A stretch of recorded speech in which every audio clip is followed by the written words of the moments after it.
Assalamualaikum warahmatullahi wabarakatuh. Salam sejahtera untuk semuanya. Om Swastiastu, Namo Buddhaya. Salam kebajikan. Kepada yang terhormat Kepala Dinas Pendidikan Kota Salatiga, Ibu Zuni Ambarwati Sarjana Hukum. Yang saya banggakan, anak-anakku ini yang sedang mengikuti masa pengenalan lingkungan sekolah atau MPLS tahun ajaran 2021-2022 untuk SD, SMP sekota Salatiga.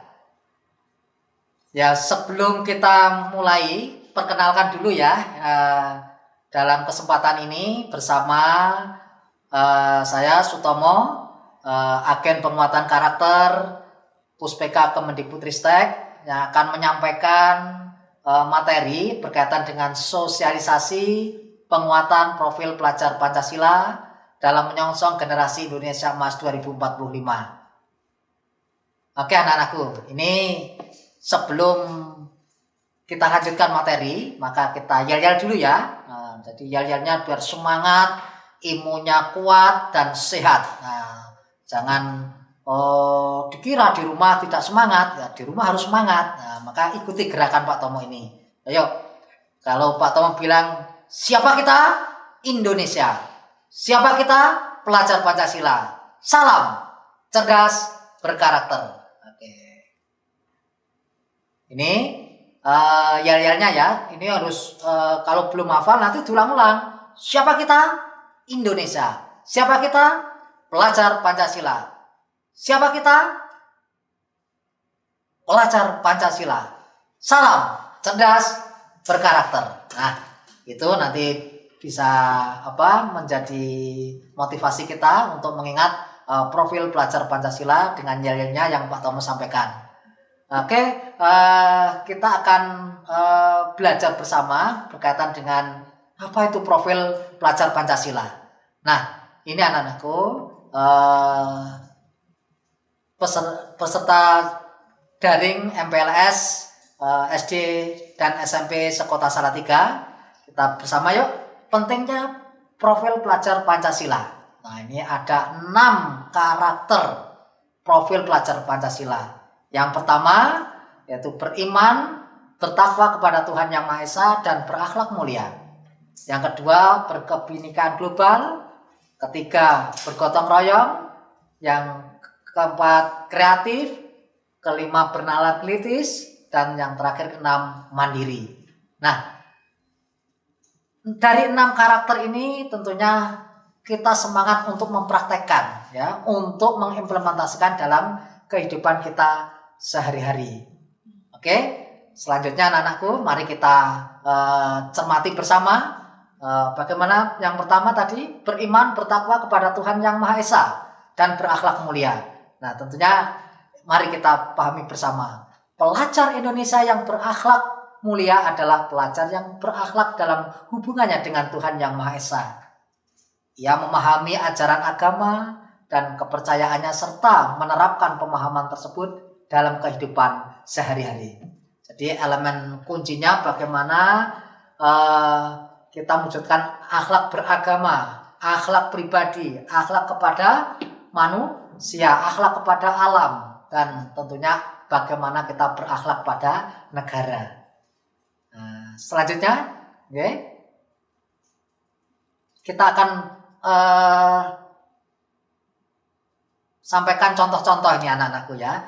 Contoh-contoh bagaimana kita menjalankan beriman bertakwa kepada Tuhan Yang Maha Esa dan berakhlak mulia. Ini tentunya dalam kita beragama di Indonesia ini majmuk ya agamanya.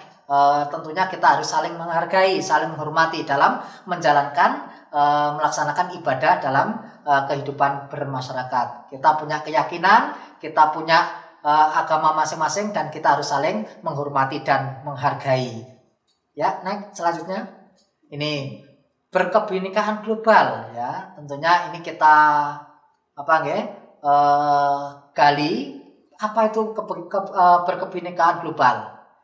Pelajar Indonesia mempertahankan budaya luhur, lokalitas dan identitasnya, dan tetap berpikiran terbuka dalam berinteraksi dengan budaya lain, sehingga menumbuhkan rasa saling menghargai dan kemungkinan terbentuknya budaya baru yang positif dan tidak bertentangan dengan budaya luhur bangsa kita.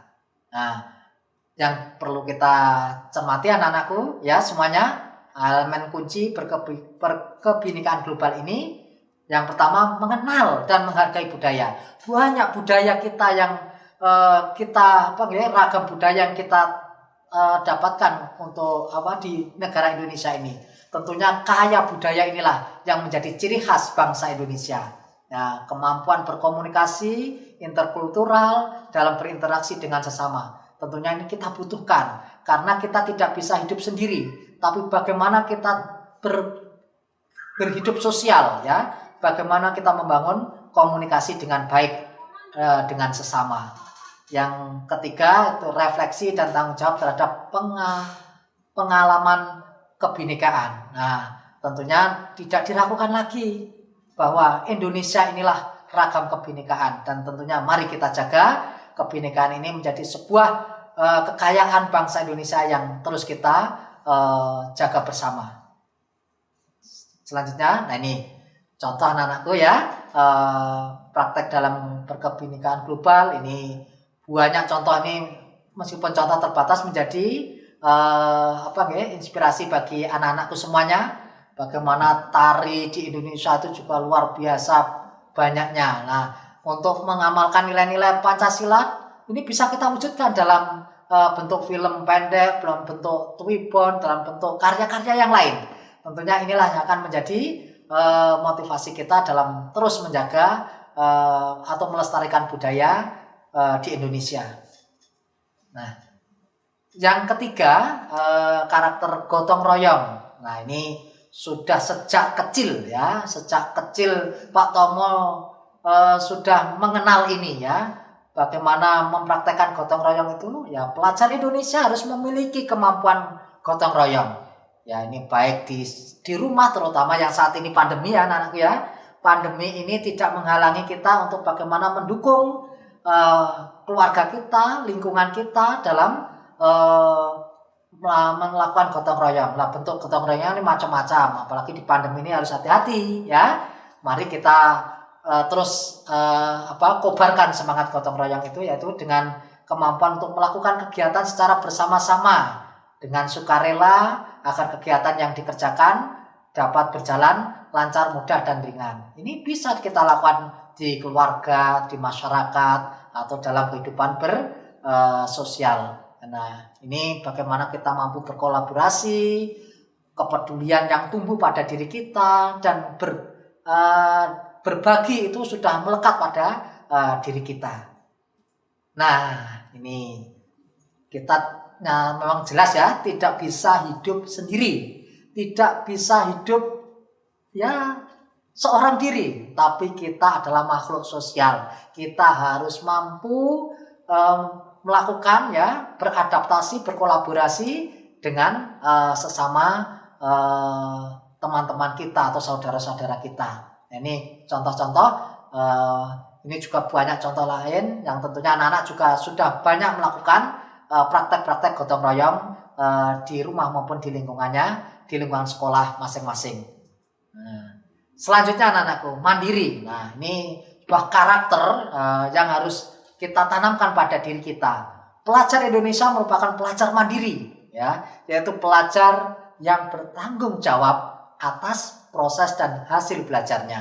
Nah, mari kita pahami bersama bagaimana kita membangun kesadaran akan diri dan situasi yang dihadapi. Nah, yang kedua, regulasi diri, yaitu bagaimana kita mengatur diri kita.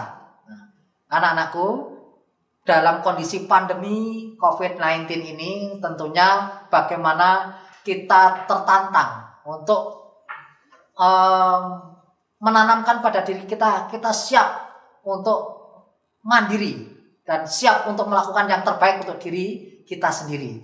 Nah, tentunya mari kita ingin dalam proses belajar mengajar di masa pandemi yang tentunya antara ada yang daring, ada yang luring. Tentunya ini kita harus saling memahami, saling memberikan motivasi dan tentunya punya semangat yang sama dalam mengatasi pandemi ini. Saya yakin anak-anakku yang hebat ini ya, anak-anakku yang luar biasa ini, generasi Indonesia Emas 2045 ya kalian ya. Insya Allah kalian adalah sosok yang mandiri dan siap menghadapi situasi kondisi yang saat ini tentunya kita hadapi pandemi saat ini. Ya, silahkan ini. Masih ingat ya, ketika kita masih bersama sebelum pandemi itu kan ada kegiatan pramuka, ini ada polcil. Itu kalau saat pandemi sekarang ya pada sendiri itu, ya. Sendiri ngerjakan sendiri, bertanggung jawab sendiri, menyelesaikan sendiri. Tapi itulah karakter yang harus kita tanamkan pada diri kita, mandiri. Ya. Dalam suatu kondisi apapun kita harus siap mandiri. Ya. Nih selanjutnya yang kelima anak-anakku, bernalar kritis. Nah, bernalar kritis. Nah, tentunya pelajar yang bernalar kritis ini mampu secara objektif memproses informasi baik kualitatif maupun kuantitatif. Ini membangun keterkaitan antara berbagai informasi, menganalisis informasi, mengevaluasi dan menyimpulkannya. Nah ini, saya yakin anak-anakku ya, anak-anak pelajar yang profil pelajar Pancasila ini insya Allah ya sangat luar biasa dalam kita menjalankan berpikir kritis ini, harus bernalar kritis ini harus kita tanamkan pada diri kita. Ya diantaranya bagaimana memperoleh dan memproses informasi dan gagasan. Nah tentunya ini anak-anakku tantangan kita saat ini. Teknologi adalah luar biasa saat ini. Menguasai di era teknologi ini, menguasai kita semuanya. Ya, dengan teknologi ini semuanya serba cepat, semuanya serba ya bisa kita lihat, bisa kita rasakan dalam mengikuti perkembangan teknologi ini. Tapi mari kita betul-betul bagaimana mampu menganalisis dan mengevaluasi penalaran secara kritis. Nah ini kemudian inilah contoh anak-anakku. Bagaimana bernalar kritis ini ya dimanapun meskipun daring itu bisa kita amati, tetap semangat anak-anak bertanya dengan Pak Mendikbud ya, dengan dimanapun kita bisa melaksanakan itu. Ada siswa juga bertanya pada Pak Wali Kota ya, bertanya pada Bapak Ibu Guru, bertanya kepada turis itu dengan keyakinan, dengan penuh semangat. Nah, itulah contoh-contoh bernalar kritis kita harus terus kembangkan pada diri kita. Nah, terakhir anakku, kreatif ini ya. Nah, saya yakin anak-anak semuanya adalah anak-anak yang hebat, luar biasa, kreatif. Nah, mari kita bersama-sama pelajar yang kreatif mampu memodifikasi dan menghasilkan sesuatu yang orisinil. Nah, saya yakin anak-anakku yang luar biasa ini mampu untuk menciptakan sesuatu yang positif, yang tentu punya makna, bermanfaat dan berdampak. Nah, ingat, kalian adalah generasi Indonesia Emas 2045. Tentunya dari sejak dini, sekarang ini, saat inilah kalian mempersiapkan diri bagaimana menghasilkan gagasan yang orisinil, ya, menghasilkan karya, tindakan yang orisinil. Oke. Jangan lupa ya, banyak bertanya, banyak karya, ya, banyak mencoba. Ya ini harus terus kita kembangkan anak-anakku. Jangan takut salah. Tapi mari kita terus mencoba dan mencoba. Insya Allah kalian akan menghasilkan sebuah karya yang tentunya akan bermanfaat dan berdampak pada bangsa kita ke depan. Nah, seperti ini anak-anakku. Nah, kemarin di masa pandemi menghasilkan hasil karya membuat pesawat, nah, kemudian membuat film, membuat karya-karya yang lain. Nah, next selanjutnya, nah seperti ini. Nah, ada membatik di rumah, kemudian berkarya, ya semuanya ini semua yang kita lakukan ini dalam upaya bagaimana kita mampu menghasilkan karya yang terbaik dan tentunya memberikan motivasi bagi kita untuk selanjutnya menjadi sebuah karya monumental untuk bangsa kita tercinta ini. Ya. Nah, anak-anakku semuanya, peserta MPLS SD SMP sekota Salatiga, tentunya Pak Tomo selaku agen penguatan karakter Puspeka Kemendikbudristek dari Jawa Tengah dan dari Salatiga yang mengajak kepada semuanya ya bisa mengkampanyekan profil pelajar Pancasila dengan aksi dan karya.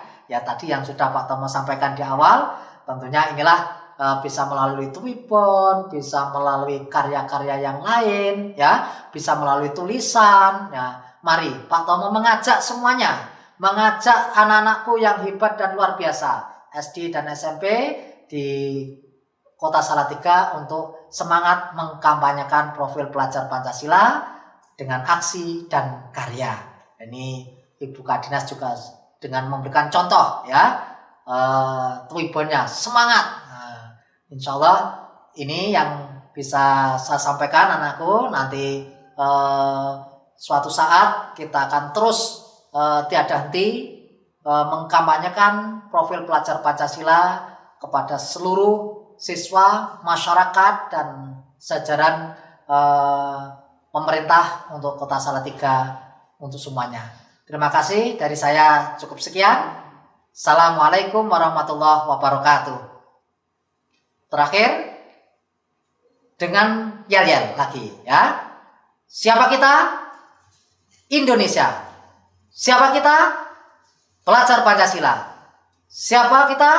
Pelajar Pancasila. Salam cerdas berkarakter. Assalamualaikum warahmatullahi wabarakatuh.